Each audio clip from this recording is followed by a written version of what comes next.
Eh bien, bonsoir à tous. Il est 19 heures. Nous allons commencer notre conférence qui fait le lien entre jeux de figurines et jeux de rôle. Donc, on va faire suite à la conférence qui avait eu lieu à Octogone 12. Ouais. Donc, durant Octogone 12, on avait fait une conférence sur l'histoire du jeu de figurines. Et donc, on s'est rendu compte que le jeu de figurines venait aussi... Enfin, plutôt que le jeu de rôle venait du jeu de figurines. Et vous pouvez revoir cette conférence sur la chaîne de Monsieur Iggy TV, ici présent. Une petite recherche sur YouTube et vous trouverez ça. Donc, on se rend compte aussi que on parle de jeux de société, on parle dans le secteur du jeu de société de jeux de simulation, et chacun dépendant jeux de rôle et jeux de figurines sont une branche du jeu de simulation. Et donc, ce soir, on va essayer de répondre à cette question. Qu'est-ce qui fait lien entre jeu de figurines et jeu de rôle? Pour m'accompagner ce soir, nous avons 5 invités. Donc, nous avons Michael des éditions 7 Messes. Ça marche. Ah ouais, ça marche. Ouais, je me suis jamais entendu comme ça. Moi, Michael, cofondateur de cette Mess Édition et créateur et auteur sur Nock, qui est un jeu de rôle qui a inspiré et conduit à la production de Holomock, qui est un jeu de figurines fait par Oxycat. Donc Hugo de Oxycat Games. Oui, bonsoir tout le monde. Donc Hugo, éditeur et auteur du jeu de rôle, du jeu de figurines, excusez-moi, Holomock, inspiré du jeu de rôle Nock. Nous avons Grégory. Salut, moi je suis youtubeur et éditeur et j'ai un jeu de figurines adapté d'un jeu de rôle. Voilà. Nous avons Mahar Prod. On arrive au bout. Joseph, donc Mahar Prod, créateur de figurines et youtubeur à mes heures perdues, ou l'inverse, je sais plus bien. Voilà. Et Iggy TV. Salut, donc Michael aussi, et puis youtubeur, joueur de jeux de rôle fut-il un temps jadis, avec mon expérience personnelle, et puis surtout joueur de figurines maintenant. Donc, pour contextualiser un petit peu, je vais faire une cote mat dégrossie en définissant très rapidement le jeu de rôle et le jeu de figurines et montrer un peu les points communs qu'ils peuvent avoir et les oppositions surtout. Donc, le jeu de figurines, on gère plutôt de la masse, on gère des troupes, on gère une armée, on en est le général. On parle de stratégie, on a des conditions de victoire, on a un score, on a des objectifs. Et la narration est, assez honnêtement, on peut le dire, plutôt au second plan. Alors que le jeu de rôle, à l'inverse, on incarne un individu, principalement. La narration est, elle, au premier plan. L'histoire est le centre de tout. On est dans l'interprétation, on n'est pas un donneur d'ordre. Et il n'y a pas de réelle fin. En fait, la fin, c'est celle qu'on décide collectivement. Et donc, je vais me tourner vers nos amis de cette messe et de Psycat. Et donc, qu'est-ce qui vous a motivé à proposer, dans le même univers, un jeu de rôle et un jeu de figurines? Comment ça a démarré? De quoi vous êtes parti? Moi, on est parti de Hugo, qui est venu nous voir l'année dernière en nous disant l'univers semble propice pour développer un jeu de figurines, est-ce que tu veux qu'on le fasse? Et vu que moi j'ai toujours été figuriniste aussi, et dans les cartons il y avait des systèmes de jeux de figurines qui à terme devaient probablement motoriser un jeu de figurines dans l'univers de Nock. J'ai vu la qualité de ce qu'ils avaient fait déjà avec Kairis précédemment, j'ai dit en fait oui, go. Et du coup ça le fait. Ouais, c'est ça. Moi, c'était il y a 2 ans, pour le coup. Non. C'est, Ok. je crois. T'es sûr? Ouais. Le temps passe vite. Non, en fait, moi, la démarche a été très simple. C'est qu'on voulait proposer un nouveau jeu de figurines. Et j'avais toujours dans l'idée de pouvoir m'appuyer sur un univers existant. Et c'est vrai que le jeu de rôle, c'est une mine d'or pour ça. En termes d'univers, voilà, parce que le jeu de rôle se base sur un univers riche. C'est ça qui fait le succès d'un jeu de rôle. Et même en termes d'univers graphique, au-delà du lore en tant que tel. Et la démarche était toute simple. Donc, c'était il y a 2 ans, si je ne me trompe pas. Je suis monté à l'étage et puis j'ai fait le tour de tous les stands à la recherche d'un univers qui déjà visuellement m'impacte au niveau du stand. Et puis je suis tombé sur le stand de cette messe et sur Michael en l'occurrence. Le gros coup de cœur visuel sur le stand en lui-même et l'ambiance visuelle sur sont moi. détachées. Pardon ? Pas sur moi. Pas sur toi directement. Après, ouais. Et bah là, voilà, ça a été juste au culot. J'ai posé la question s'ils étaient intéressés pour potentiellement faire un jeu de figurines. Donc là, je suis tombé sur toi par la foulée. Michael m'a dit qu'il était figuriniste de cœur, donc que ça allait grave le faire. Et puis après, bah, je me suis plongé dans le livre, dans l'univers en tant que tel. Et puis là, ça a été un coup de cœur pour ma part sur l'univers de Nock, qui, je le redis, mais pas assez, qui est pour moi la pépite de science-fiction française actuelle. Et c'est parti de là, tout simplement. Et alors, du coup, comment le jeu de rôle et le jeu de figurines se complètent dans cet univers? À tous les niveaux, ça se complète. Déjà, matériellement, ça se complète, puisqu'avoir des figurines dans un jeu de rôle, historiquement, effectivement, le lien qui existait entre Chainmail et D&D, c'est un peu ce qui a fondé le jeu de rôle. Donc, le fait d'avoir des figurines dans un jeu de rôle, ça peut toujours servir, même si Nock, à la base, c'est plutôt... On est dans de l'investigation, on n'est pas sur un jeu comme peut l'être Chronique oubliée ou D&D 5, où voilà, un engagement physique constant nécessite, ou en tout cas profite de figurines. Mais le matériel visuel et le matériel technique de l'OMOC complète Nock, mais aussi au niveau du setting, car aborder l'univers de Nock par le prisme du jeu de figurines nous a fait nous poser des questions qu'on ne se serait pas posé si on était resté dans le cadre, j'allais dire le carcan, du jeu de rôle. Donc, ça nous a permis de creuser aussi bien le matériel que les visuels, que l'univers. Donc, carton plein, j'ai envie. Oui, bah, je crois que tu as bien résumé la situation. C'est une vraie plus-value en termes de mutualisation de setting visuel déjà et de lore, parce qu'on investit conjointement dans des visuels, ce qui enrichit à la fois le jeu de rôle, le jeu de figurines et Dictat, le jeu de plateau dont on n'a pas encore parlé. Et après, on bosse conjointement, parce que l'idée étant que, au niveau d'Oxycadium, nous on exploite la licence Nock, et donc on se doit de respecter le carcan de Nock à la lettre. Et c'est là où ça nous amène à des échanges construits sur ce qu'est Nock aujourd'hui, ce que sera Nock demain. Et on a pu dernièrement communiquer chez Iggy d'ailleurs sur tout ce qu'on a prévu au niveau de Holomoc en termes de sorties à venir là, sur d'ici le mois de juin prochain. Et en fait, tout est intimement lié en termes de setting et de sortie avec ce qui est proposé et ce qui sera proposé au titre de Nock. Donc voilà, tout est parfaitement imbriqué. Le gros intérêt aussi que j'y vois, c'est que pour nous, en tant que figuriniste, dans le matériel qu'on propose, en fait, on ne propose pas de livre de lore en tant que tel. En fait, le livre de lore de Holomoc, ce sont les livres de Nock. Et ça, c'est, je pense, une grosse plus-value. Surtout que quelqu'un qui veut se lancer dans Holomoc, en gros, achetez les bouquins de Nock, vous avez déjà la Bible avec des centaines et des centaines de pages de lore. Vous aurez une vision de tout ce qu'on va proposer sur Holomoc. Parce que, comme je le disais, on en parlait, il y a le Blocos d'Evet avec la Garde Noire qui arrive, il y a la Pègre, il y a beaucoup de choses qui vont débouler et qui sont déjà présentées dans les extensions et dans le livre de base de Nock. Et même au niveau des personnages, là, on a des choses qui se dessinent conjointement. Donc, c'est vraiment gagnant-gagnant. Il y a un aspect, pour dire les choses aussi clairement, c'est financier. Il y a une mutualisation financière pour la création de visuels, création de matériel, mais il y a aussi, et je pense que dès l'origine c'était un élément très important, il y a un pont entre guillemets de marché, de clientèle. C'est-à-dire en gros, moi clairement, depuis cet après-midi, on a des gens qui sont venus nous voir pour du Nock, qui ne seraient jamais venus s'il n'y avait pas eu Holomoc. Et je pense que l'inverse est vrai, avec des maisons d'édition qui sont récentes, et on n'a pas prévu de racheter Asmodée dans l'année.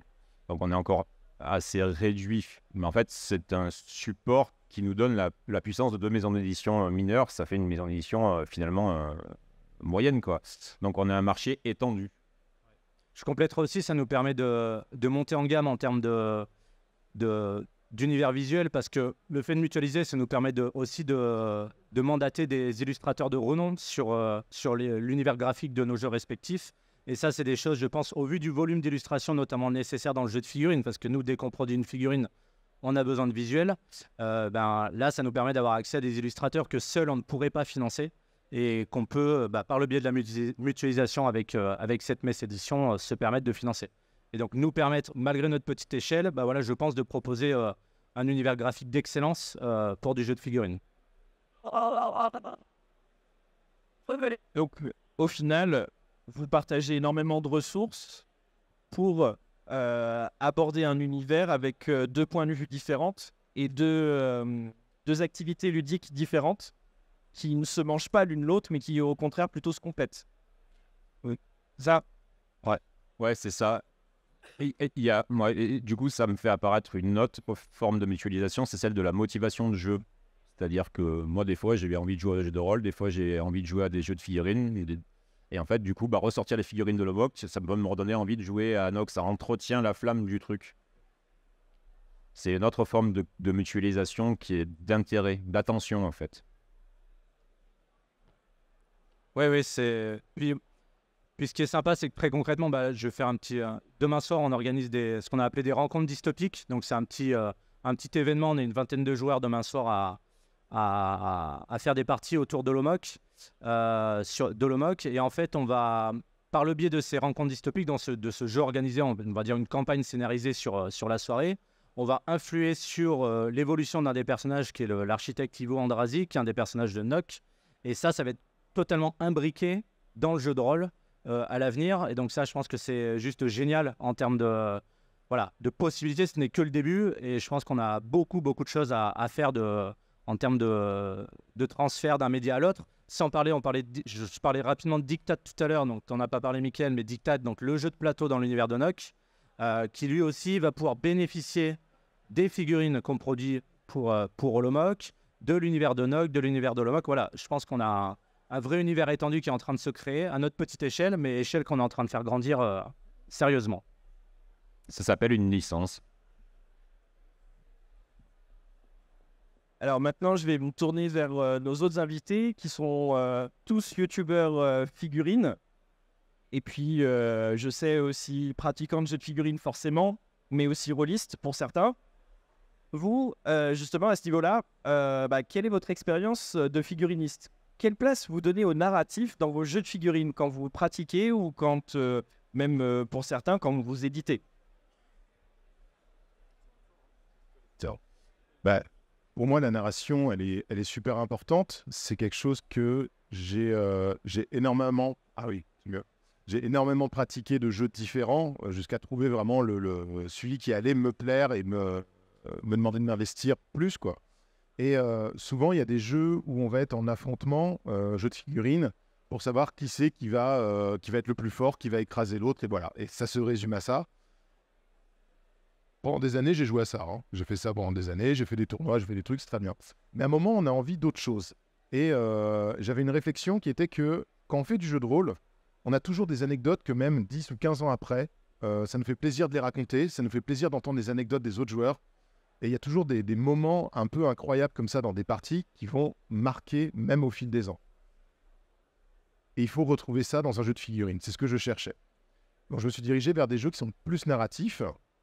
Et comme l'expérience Nock et Holomoc, avec Alcyon Studio, on a sorti Forbidden Psalm, qui est donc une traduction d'un jeu qui est la version figurine de Morkborg, un jeu de rôle qui a bien marché en anglais.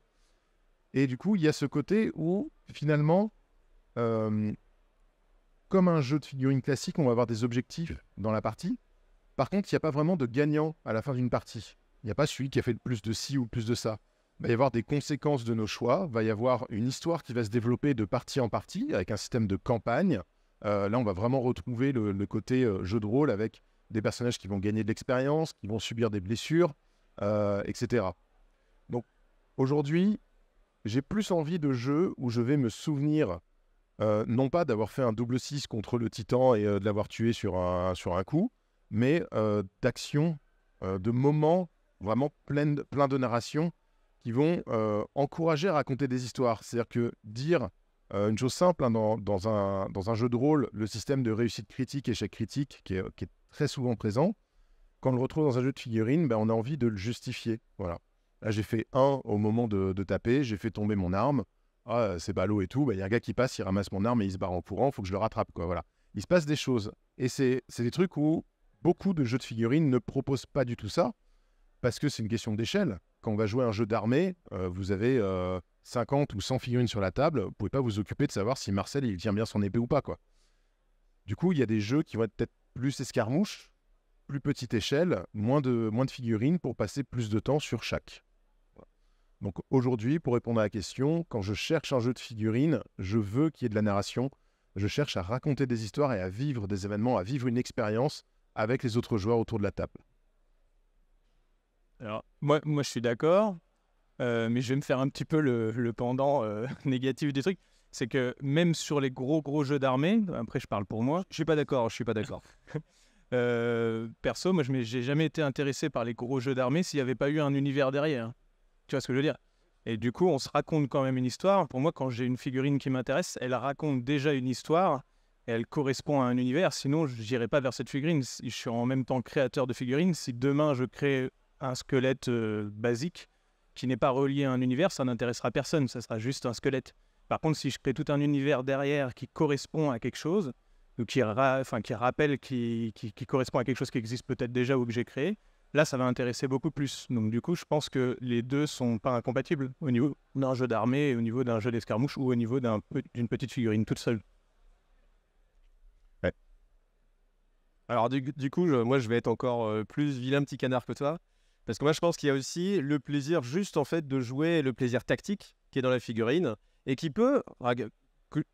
Que malgré tout, alors je vais choquer tout le monde, mais j'ai pu retrouver, en fait, dans le jeu de rôle des fois, et j'en parlais tout à l'heure avec Vieux Geek, où tu vas être sur une action en jeu de rôle et tu vas être en train d'optimiser. Tu vas faire, attends, tactiquement, attends, là, t'as plus 1 en bonus. Ok, moi, j'ai un mouvement excellent. Si je jette en stat, toi, c'est 35%, moi, c'est 45%, c'est moi qui vais. Et en fait, il me racontait que ça, c'est quelque chose qui peut exister dans le système de jeu et qu'on peut retrouver et on peut prendre du plaisir, en fait, là-dedans. Vas-y. Alors, oui, mais tu serais allé vers Interruption. ce jeu pour le système de jeu ou parce que l'univers t'intéresse? Ça, c'est une bonne question, mais je pense que moi, pour être encore le vilain petit canin, moi, j'aime l'aspect tactique des choses et j'aime quand il y a des choix, en fait, dans un jeu. Et je peux très bien prendre beaucoup de plaisir, par exemple, avec Forbidden Psalm ou avec Core Space, c'est un jeu assez futuriste, ambiance un petit peu Mass Effect, le jeu vidéo.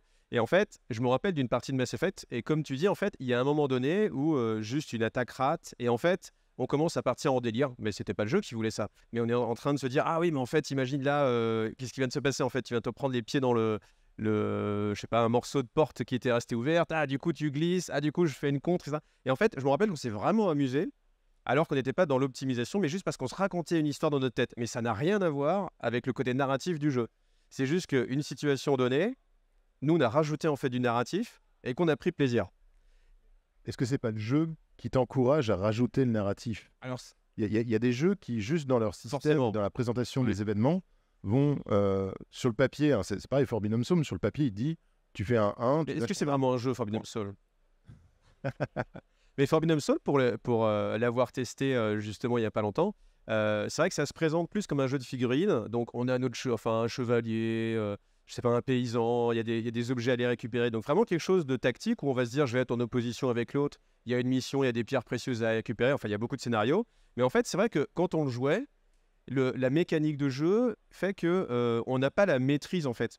Un jeu où on a beaucoup de maîtrise, je sais pas, Kill Team par exemple, la nouvelle version de Kill Team de chez Games Workshop, qui est un jeu extrêmement tactique. Un très bon joueur, il va toujours massacrer un mauvais joueur ou un débutant. Parce que le jeu, c'est vraiment une sorte de compétence, un peu comme si vous jouez au basket.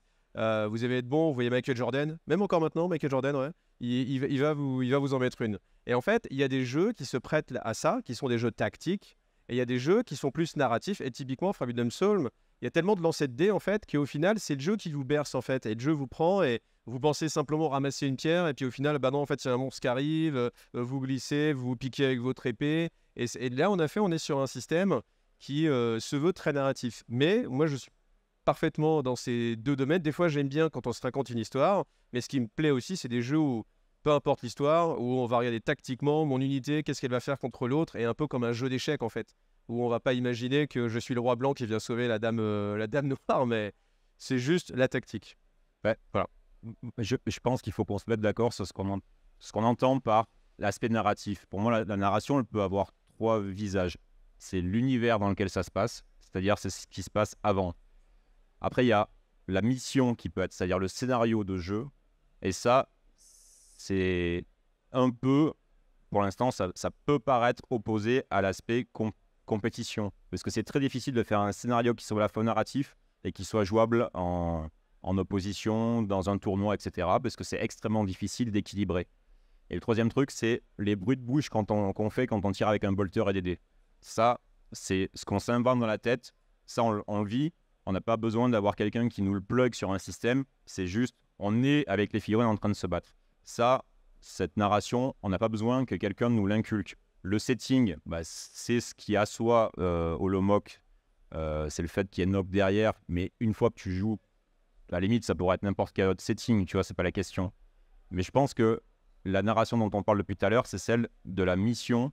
Et celle-ci, il y avait eu des tentatives. Je me souviens d'Inquisitor chez Game Workshop. Ils avaient tenté un truc où il n'y avait pas vraiment de mission. C'était un affrontement, c'était un jeu de rôle avec des figurines. Mais en fait, ça n'a pas marché. Parce que c'était trop difficile à équilibrer. C'était trop difficile de faire un scénario. Il fallait un MJ au bout d'un moment. Et donc voilà. Donc, je pense qu'il y a sur les 3 facettes que peut avoir la narration dans une partie d'un jeu de figurines, il y en a une qui est de toute façon embarquée dans l'esprit de l'être humain quand il jette des dés. Il y a le setting, ok. Et après, il y a celle qui est en cours de jeu, qui est la mission. Et ça, pour l'instant, ça me paraît être le sujet de la discussion, en tout cas. Enfin, en tout cas, le truc compliqué à sortir. Et alors, du coup, un dungeon crawler, est-ce que c'est du jeu de rôle? Jouer à Donjons et Dragons avec des figurines, est-ce que c'est du jeu de figurines? Comment vous voyez ça, justement? Qu'est-ce qui fait le jeu de rôle? Qu'est-ce qui fait le jeu de figurines? Enfin, voilà. Pour ma part, je rebondirais notamment sur ce que dit Guy.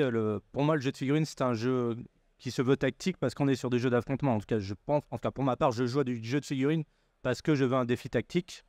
Donc, c'est ce qui fait la différence avec d'autres types de jeux, à mon sens. Et c'est du jeu d'échecs amélioré sur lequel on va rajouter plus ou moins de couches narratives.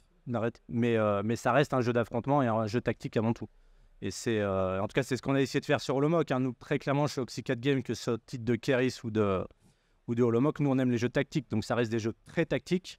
Sauf que notamment sur Holomoc, on a pu y mettre une très grosse couche d'univers et de narratif. Mais ça ne retire en rien l'essence même du fait que c'est un jeu de figurines. Donc, c'est un jeu tactique et hautement tactique. La question que je me suis toujours posée, c'est, pour répondre à la question, je pense que la différence, c'est le maître du jeu. Parce que dans la plupart du temps, quand tu fais un jeu de figurines, on joue à 2 et ça suffit. Alors que quand on va jouer à un jeu de rôle, il va y avoir un maître de jeu. Et en fait, il y a un petit passage que j'avais envie d'aborder ici, c'est les jeux comme Descente, par exemple. Parce qu'en fait, on est sur la passerelle entre jeu de rôle et jeu de figurines, mais je pense que la passerelle, elle existe aussi avec le jeu de société, et qu'il y a des jeux de société comme Descente, par exemple. Je suis en train de te... Donc, je pensais que j'allais te spoiler la suite de... Descente, en fait, c'est un jeu de société qui est vendu en magasin de jeux de société dans le rayon jeux de société. Donc, on va dire que c'est un jeu de société. Maintenant, il y a des figurines, magnifiques figurines.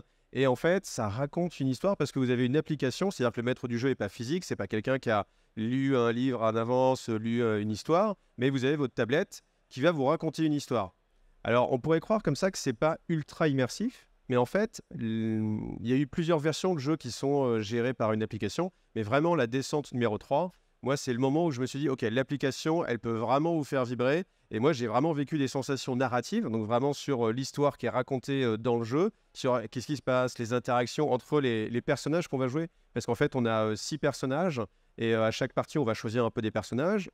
Sur une mission, on va choisir tel ou tel personnage. Et en fait, entre eux, suivant les choix qu'on va faire, il va se passer des choses. Et l'histoire, en fait, va évoluer en fonction de nos propres choix. Et ça, moi, c'est quelque chose qui, je trouve, se rapproche du jeu de rôle. Parce qu'en fait, un jeu de figurines purement tactique, l'histoire n'a pas vraiment d'importance. Et on en reste là, en fait. On se rappelle pas, on se rappelle qui a gagné, qui a perdu, mais ça n'a aucun impact. Alors qu'une partie de descente, c'est tactique, parce qu'on fait des choix tactiques. Mais malgré tout, il y a une influence narrative sur la suite de l'histoire. Et tous les jeux qui sont de ce style-là, ça se rapproche, je trouve, du jeu de rôle aussi. Voilà. C'est compliqué comme question. Faudrait pas de vraie réponse, je pense. Faudrait presque se demander c'est quoi un dungeon crawler, quoi. On pourrait faire déjà une conférence sur ça, parce qu'entre HeroQuest et Descent, il y a énormément de différences. Ça va être dur de catégoriser. Mais moi, à mon avis, Maintenant, ce qui est HeroQuest, ouais, ça a été présenté. voilà, HeroQuest, c'est un très très vieux jeu de dungeon crawler où il y avait un maître du jeu qui joue tous les méchants. C'est sous format jeu de plateau où on va être sur case et chaque joueur va interpréter un héros face au maître du donjon. Donc ça a une forme très jeu de rôle, mais ça reste, on bouge un pion qui peut faire ça ou ça et c'est tout, quoi. Enfin, c'est beaucoup plus limité que du jeu de rôle en fait.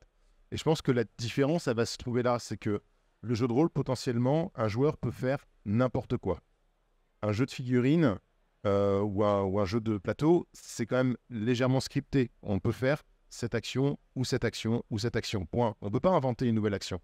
Il y a très peu de jeux qui proposent, et certains s'y sont essayés, mais il y a très peu de jeux qui proposent d'inventer des actions en cours de partie dans un jeu de figurines. Dans le jeu de rôle, on est en permanence en train d'inventer. Donc voilà. Et le but, des fois, c'est même essayer de trouver le truc qu'a pas prévu le MJ. Je pense que tu as parfaitement en fait résumé je pense que tu as l'excellente réponse, c'est ça, c'est en fait dans le jeu de rôle, on peut faire ce qu'on veut et il n'y a aucune limite, si ce n'est la personne en face de nous, si est-ce qu'elle peut gérer. Mais ouais, je pense que tu as l'essence même du jeu de rôle pour moi. La différence, c'est probablement l'intention et l'objectif. Le fait de ne pas pouvoir inventer des actions dans un jeu de figurines, c'est parce que sinon, ça casse l'opposition. Je pense que c'est que ça, en fait. Il n'y a rien que... Déjà, on a une époque où les frontières entre les différents types de jeux commencent à vraiment s'effondrer. Donc, ça commence à perdre presque du sens de se poser la question, j'ai l'impression. Mais le truc qui fait qu'il restera toujours des jeux de figurines, il restera toujours des jeux de rôle, c'est qu'il y en a un où c'est j'ai envie de me battre contre mon pote avec une échelle de temps, une échelle de matériel, et à la fin, on sait qui c'est qui a gagné. C'est juste le côté, à la fin, il y en a un qui gagne. Et il n'y a rien qui empêche d'avoir un jeu de figurines narratif. Il faut juste arriver à sortir un scénario dont on sait que sur 1000 parties, il va y avoir 500, enfin avec des joueurs équilibrés, 500 victoires d'un côté, 500 victoires de l'autre. Et ça, c'est extrêmement chaud. Donc on en reste à, c'est celui qui a tué le plus ou celui qui a marqué le plus de points d'objectif en tenant des spots sur une table qui va gagner, parce que c'est ce qui est... On est sûr de ça. C'est trop dangereux de faire autrement. Il n'y a rien qui empêche sinon. C'est juste de devoir gagner un jeu de rôle. Il n'y a personne qui gagne. Je pense que ça fera toujours la différence entre les deux. Et pour ce qui est des jeux coopératifs, du coup, Est-ce que c'est un jeu de rôle? Est-ce que c'est un jeu il y a de des jeux de figurines? figurines coopératifs. Qu'est-ce qu'un jeu de figurines? Est-ce qu'un jeu de figurines, c'est un jeu de figurines ou est-ce qu'on parle d'un wargame ici, en fait? Parce que wargame, du coup, c'est embarqué dans le nom qu'il y a de la guerre. Un jeu de figurines, effectivement. Est-ce que Descent, c'est un jeu de figurines? Est-ce que Necromunda proposait de la narration entre les parties? Mais une fois que la bataille éclatait, en fait, le but, c'était d'éclater l'adversaire. Je sais pas. Après, moi, ça me fait penser à une autre façon en fait de différencier les deux. C'est aussi sur comment on détermine la condition de victoire. Et souvent, moi, ce que je reproche aux jeux de figurines, pourtant j'aime les jeux de figurines, c'est que c'est je t'ai tué ou j'ai capturé un objectif. Et en fait, un jeu de figurines où le but, et c'est de l'affrontement, donc c'est vraiment des choix tactiques qui sont faits, mais qui n'est pas basé sur détruire l'adversaire, c'est hyper rare. Enfin, j'ai pas beaucoup de jeux qui sont basés, enfin, j'en ai pas en tête en fait, c'est bien. Par contre, dans le jeu de rôle, on peut totalement se dire que l'objectif, c'est aucunement de détruire quelque chose, mais c'est par exemple de convaincre. Peut-être que votre jeu de rôle, le but, c'est de convaincre le duc qu'au final, il devrait se marier avec telle princesse. Et en fait, juste ça, moi je trouve que c'est ce qui donne en fait toute la différence au jeu de rôle qui peut vous emmener sur une histoire où simplement, il n'y a aucun moment où il y aura un combat. On n'est pas obligé de se battre en fait. Alors que dans le jeu de figurines, malheureusement, hormis les jeux de course peut-être, les jeux de voiture, des choses comme ça, il y a toujours un aspect combat vindicatif en fait. Est-ce que Blood Bowl est un jeu de figurines? Ça dépend des joueurs. Ah oui, c'est toute la question. Parce que là, est-ce qu'on est en train de parler de wargame ou de jeu de figurines? Parce que sinon, Blood Bowl bousille nos équations, là.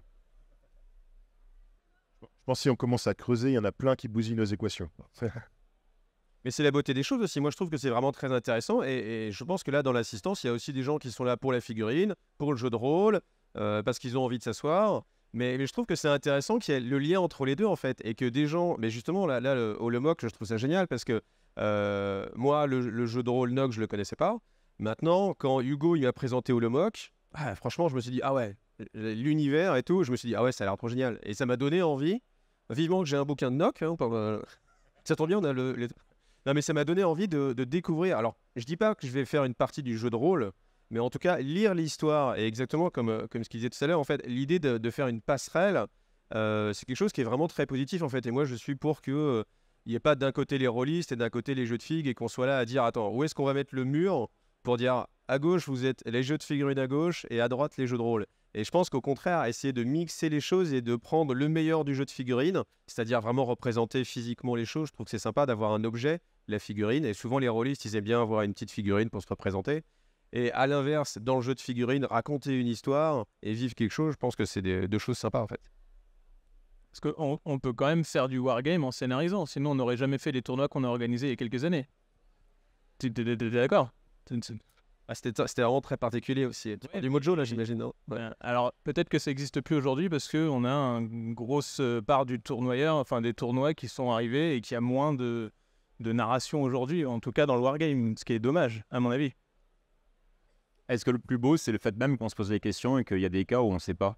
Est-ce que ça ne veut pas dire que justement, il y a des frontières qui existaient avant, qui pètent, et que ça ouvre des portes qui n'existaient pas avant, et en fait, du coup, on ne sait plus. Voilà, jeu de figurine, pas jeu de figurine, je ne sais pas. Et en fait, au bout d'un moment, est-ce qu'on s'en fout pas, en fait? Tout est mêlé, jeu de société, jeu de figurines. Tant qu'on s'amuse. En fait, on s'en fout, cette conférence n'a pas lieu d'être. Voilà, merci, salut. Merci à vous, bonne soirée, allez. J'aimerais bien qu'on fasse une petite expérience dans la salle. Est-ce que ceux qui jouent à un jeu de figurines ou à plusieurs peuvent lever la main, s'il vous plaît? Ceux qui jouent aux figurines. Pas mal, pas mal. Victoire écrasante là, je pense. Ouais, gardez la main levée. Maintenant, ceux qui font du ceux... foot. Non, ceux qui ne font pas de jeu de rôle peuvent baisser la main. Voilà. Bon, on n'a pas forcément compris ta question. Ceux qui ne font pas de jeu de rôle peuvent baisser la main. Voilà. Donc j'en ai vu 2 qui ont baissé la main. Je pense que donc voilà. Donc en fait on a sur ce panel, alors on est à Octogone, c'est spécial aussi comme panel, hein, ça ne représente pas l'ensemble de la France, mais on est devant un public où quasiment tout le monde est joueur de figurines et quasiment tous les joueurs de figurines font aussi du jeu de rôle. Et quelque part, je pense que dans la brochette là aussi, t'as fait du jeu de rôle, t'as fait du jeu de rôle, t'as fait du jeu de rôle. Non, t'as pas fait de jeu de rôle. Celui qui sort un jeu de figurines à la tête de jeu de rôle, il a pas fait de jeu de rôle. Bravo. Et Mickaël, t'as fait de la figurine. Et toi, t'as fait de la figurine. Donc, on est tous joueurs de jeux de rôle et de jeux de figurines. Voilà. On va chacun avoir notre histoire aussi avec comment on est arrivé dans l'un, comment on est arrivé dans l'autre. Et c'est aussi quelque chose qui est très lié. C'est quelque chose de très spécifique et qu'on va trouver au même endroit. On va aller dans des magasins spécialisés qui font à la fois du jeu de rôle et du jeu de figurines. Je trouve qu'il y a quelque chose où en fait on est tous, cette frontière jeu de rôle et de figurines, elle est imaginaire parce qu'on est tous dedans en fait. Et moi j'ai une autre question, c'est tous ceux qui ont démarré le jeu de rôle en étant complètement néophytes, qui ont réuni des copains, on a trouvé un bouquin, on commence à décrypter les règles, on commence à démarrer le jeu. Et c'est vrai que la narration c'est souvent le plus compliqué à démarrer, donc on se concentre souvent sur les règles au départ. Et c'est vrai que souvent on se met des barrières et puis petit à petit on commence à décortiquer les choses, à se rendre compte que en fait dans le jeu de rôle le plus important c'est pas les règles, c'est vraiment l'histoire qu'on raconte tous ensemble. Et justement, est-ce que le jeu de figurines, qui lui est plutôt basé sur un gros corpus de règles, peut justement aider à s'ouvrir vers la pratique du jeu de rôle?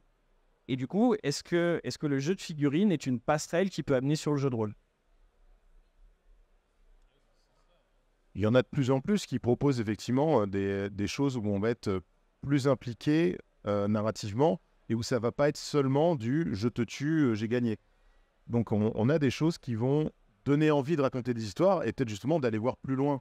Et quand on est sur un jeu comme Holomoc, où on va découvrir, peut-être on va faire notre première partie d'Holomoc, on va découvrir le système du jeu de figurines, etc. Puis on va se dire « Ah, l'univers est sympa, j'aimais bien le personnage avec son fusil et tout ». Puis en creusant, on voit qu'il y a le jeu de rôle derrière. On va pouvoir découvrir un univers qui est beaucoup plus vaste que le jeu lui-même. Et c'est pareil pour Warhammer. Warhammer, le gros jeux de figurines, quand on entend les gens qui disent « Ouais, mais moi, ce que j'aime dans Warhammer, c'est l'univers », il faut oublier que 90% de l'univers, il n'est pas raconté dans le jeu. Il est raconté dans le jeu de rôle, il est raconté dans les romans, il est raconté dans ce qui est à côté. Donc effectivement, le purement jeu, c'est plus facile peut-être d'y aller, même si le jeu de figurines n'est pas ce qui est le plus facile comme jeu, hein, faut pas oublier. Mais c'est vrai que c'est quelque chose qui peut encourager à aller découvrir un univers et plus tard à développer un goût pour de la narration. Ouais. Oui, je voulais juste rebondir sur avec ma casquette d'auteur de jeux de figurines, ce qui est par contre vraiment très intéressant et passionnant, en tout cas c'est ce qui s'est passé sur le MOG, c'est comment est-ce qu'on part d'un jeu de rôle avec toute la densité du jeu de rôle, en termes de règles, en termes d'univers, etc. Et comment on arrive à rationaliser les choses pour tendre vers du jeu de figurines qui doit être malgré tout beaucoup plus strict et carré et fermé quelque part dans ses mécaniques, tout en gardant l'essence du jeu de rôle. Et ça, je pense que c'est un exercice qui est absolument passionnant. Et je pense que c'est le vrai défi aussi de comment est-ce qu'en faisant un jeu de figurines, on arrive quand même à garder cette saveur du jeu de rôle sans la décrier. Moi, c'était juste une réflexion, mais si on parle de celui que tout le monde connaît, donc Warhammer et compagnie, je suis pas sûr que le jeu de figurines existerait sans qu'il y ait eu l'univers derrière. Parce que le corpus de règles, d'accord, il existe, mais c'est pas le meilleur, on sait, enfin voilà.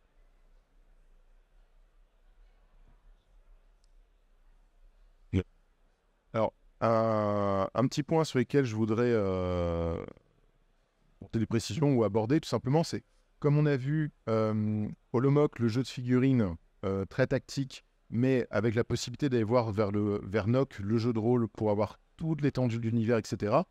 Vous nous parliez justement de développement en parallèle. En fait, vous vous tenez à jour mutuellement sur ce que vous allez faire dans les mois à venir.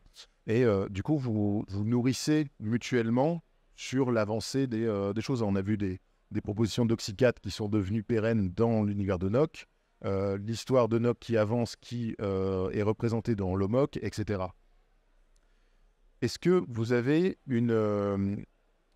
comment dire, vous allez sortir des suppléments qui vont se répondre l'un l'autre, c'est ça?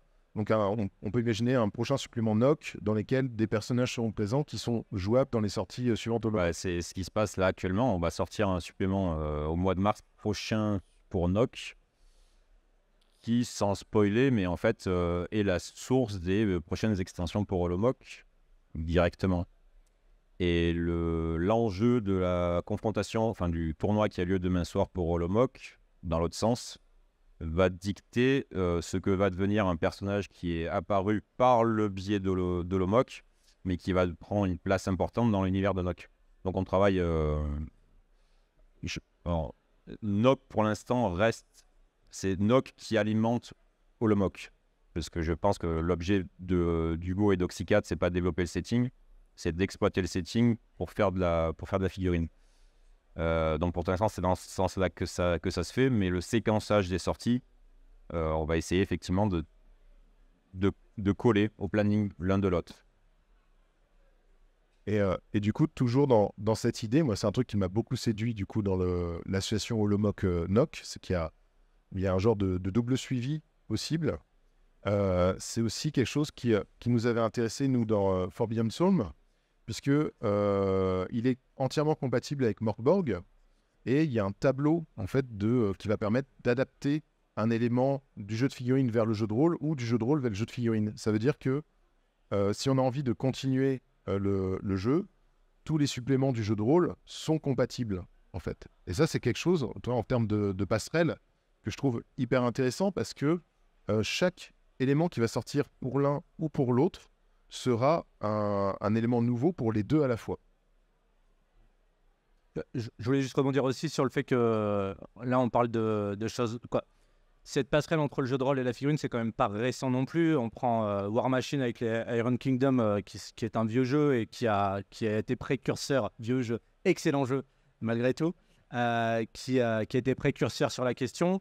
Et puis, on parlait aussi du jeu organisé, la façon de mettre du narratif. Moi, j'ai souvenir d'un autre excellent team jeu qui est Eldorado, qui organisait des tournois avec du jeu organisé, qui influaient sur l'histoire, etc. Et d'ailleurs, on s'en inspire fortement au titre de l'OMOC dans la façon dont on envisage le jeu organisé. Alors j'ai vu Croc sur la convention, auteur de Eldorado, si vous voulez le croiser, voilà. Eh bien écoutez, merci beaucoup à vous pour cet échange. Et maintenant, je vais m'adresser au public. Est-ce que vous avez des questions? N'hésitez pas à lever la main. Merci.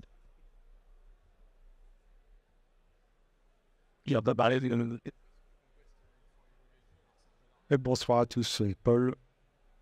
Je pense que par rapport à ce que vous avez dit, il y a aussi quelque chose qui est assez resté flou, c'est la définition du jeu de société. C'est-à-dire que là, ce que j'ai entendu dire le jeu de figurines, le jeu de rôle et le jeu de société. Alors moi, je suis de la team qui dit que tout ça, c'est du jeu de société. Un jeu de société, de mon point de vue, fait société. C'est-à-dire qu'il réunit des joueurs autour d'une table, autour de l'objet culturel qu'est le jeu de société.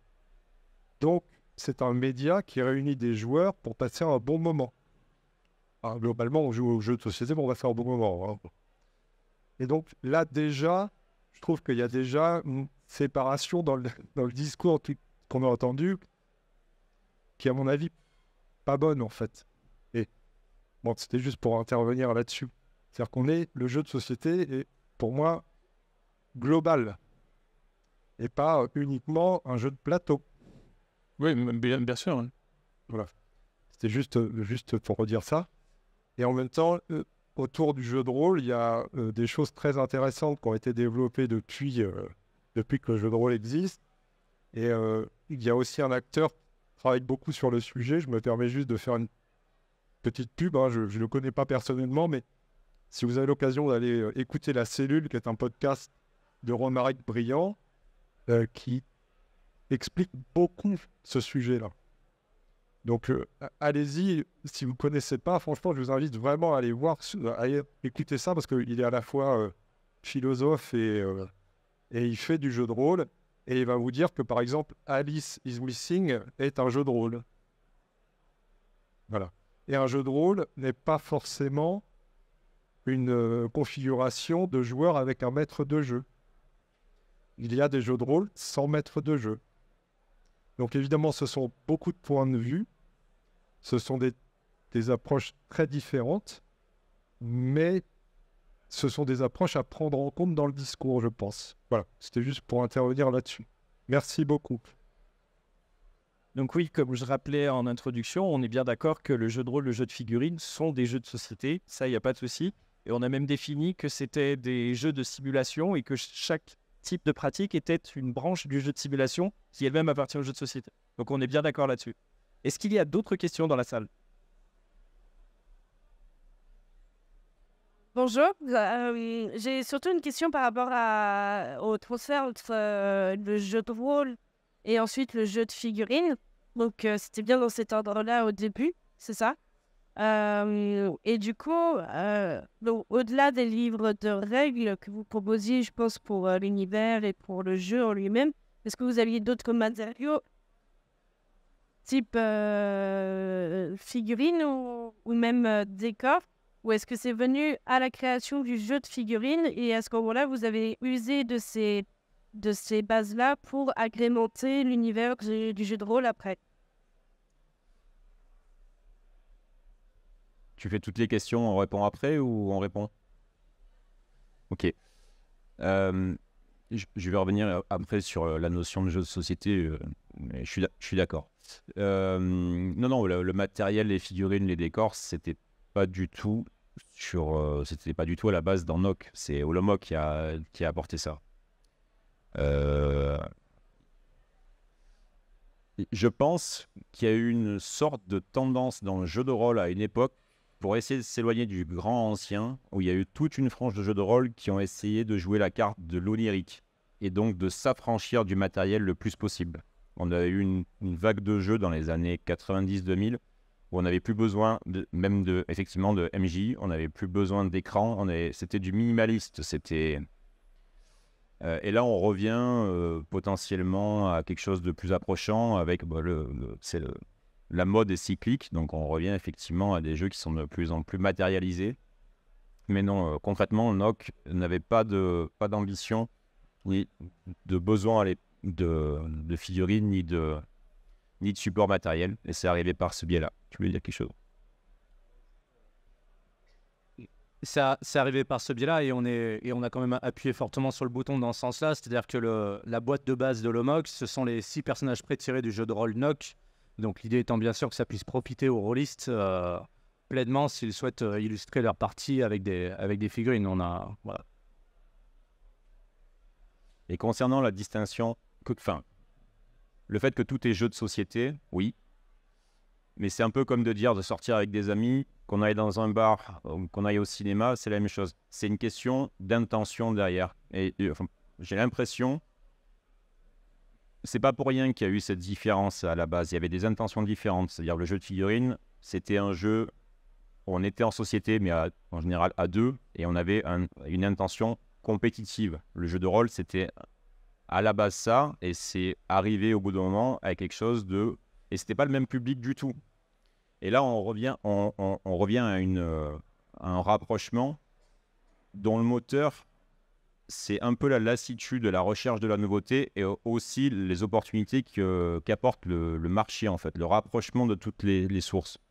Mais je pense que structurellement, la différence entre ces différents types de jeux de société n'est pas là pour rien et que ça recoupe des envies et des besoins que des gens avaient et qui étaient très antinomiques. Là, quand on a envie de faire un jeu de rôle, c'est pas la même chose de quand on a envie d'écraser son adversaire avec ses Lehman Russ. Donc ça recoupait des histoires différentes. Et là, en fait, on essaie de trouver des ponts, mais il y a aussi une intention derrière qui est économique. Tout est société, mais ça me paraît plus compliqué que ça. Mais je suis d'accord qu'effectivement, le principe, c'est toujours de s'amuser à la fin. Et autre question? Oui, donc tout à l'heure, en fait, vous parliez de palier entre les deux qui peut être assez flou.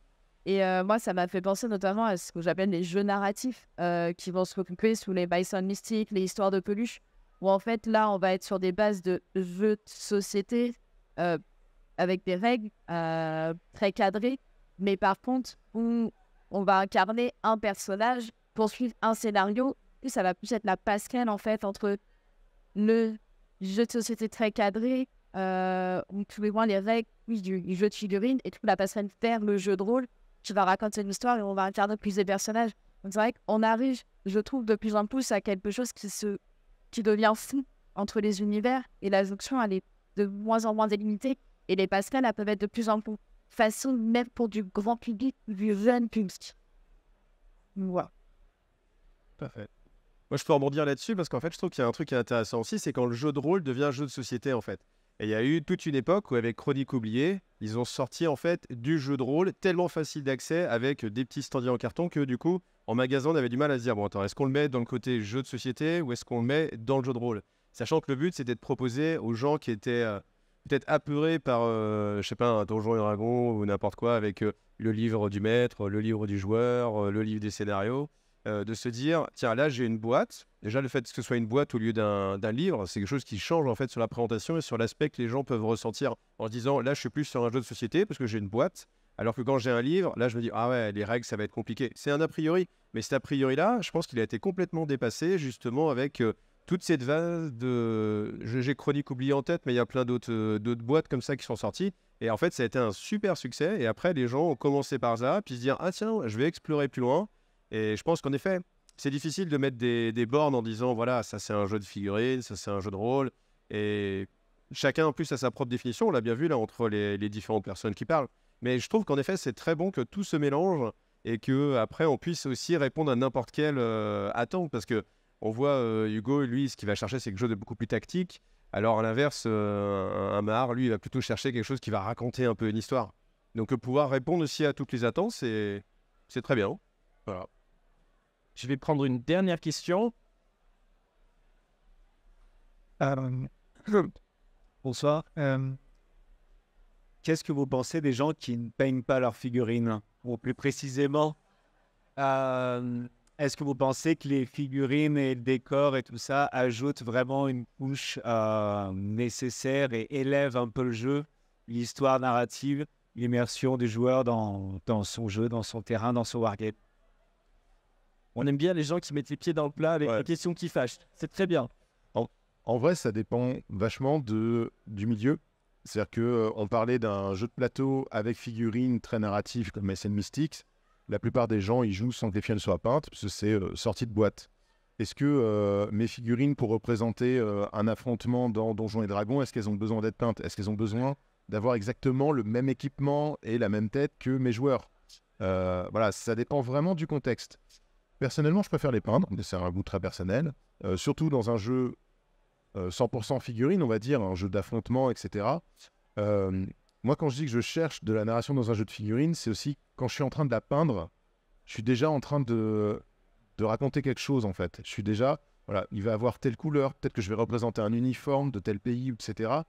Et je m'approprie la figurine et j'ai déjà un affect qui se crée pendant la peinture parce que je l'ai fait, parce que j'ai décidé, j'ai fait des choix sur la figurine et quand je la pose sur la table, il y a déjà quelque chose qui s'est passé entre elle et moi.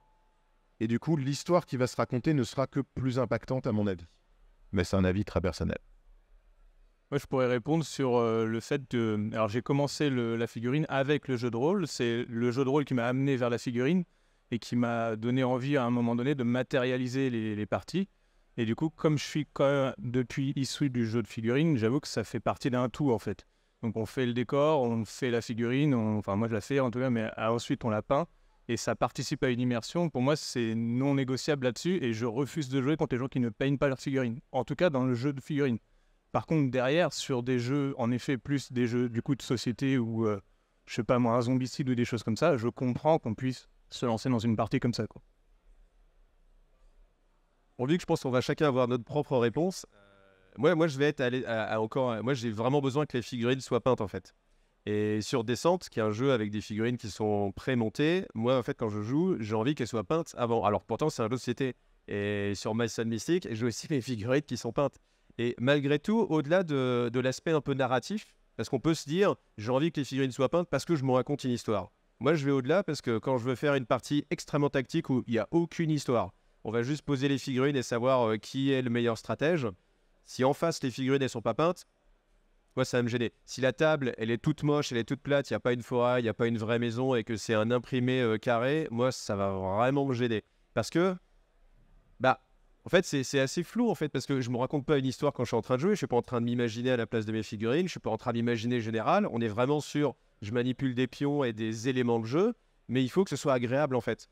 Et ça, c'est la réponse de chacun, si on a le temps pour le faire, ou si on a des ressources, parce qu'il y a des tas de gens, en fait, qui peignent des figurines pour les gens qui n'ont pas le temps, ni l'envie, ni le talent.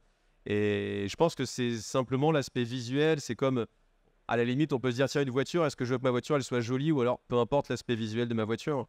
Et je pense qu'on va être sur le même genre de choses où chacun d'entre vous a sa propre réponse au final. XG TV, nouveau présenteur Film Firelight, donc tout va bien.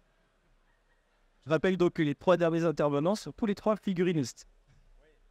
Bah, les 2 dernières questions se recoupent sur un point, c'est que vous avez parlé de grand public dans le milieu du jeu. Ça n'existait pas le grand public dans le milieu du jeu il y a encore pas si longtemps que ça. Et en fait, l'apport de beaucoup de gens dans le milieu du jeu ces dernières années, c'est aussi ça qui a fait qu'il y a des ponts entre les jeux, parce que ma copine joue parce que je joue. En fait, elle s'en foutait à la base. Du coup, elle arrive dans le milieu du jeu par ce biais-là. Et je pense qu'on a des exemples comme ça. Et en fait, les gens qui viennent par l'extension récente du public au milieu du jeu, bah, peut-être qu'eux, ils ont envie d'essayer les jeux de figurines, mais ils s'en foutent de peindre.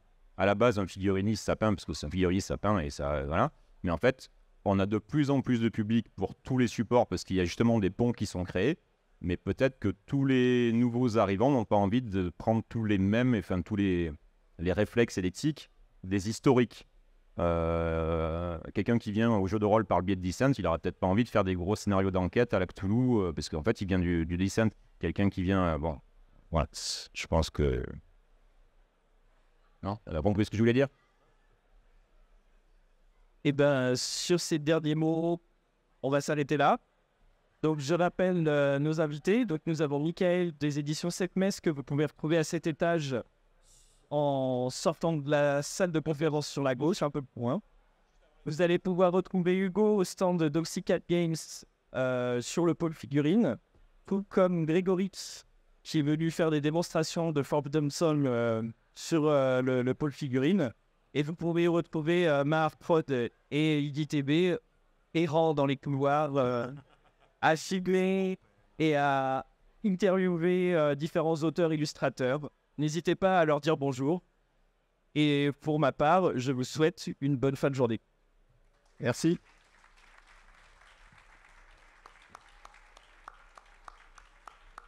Dernier appel pour un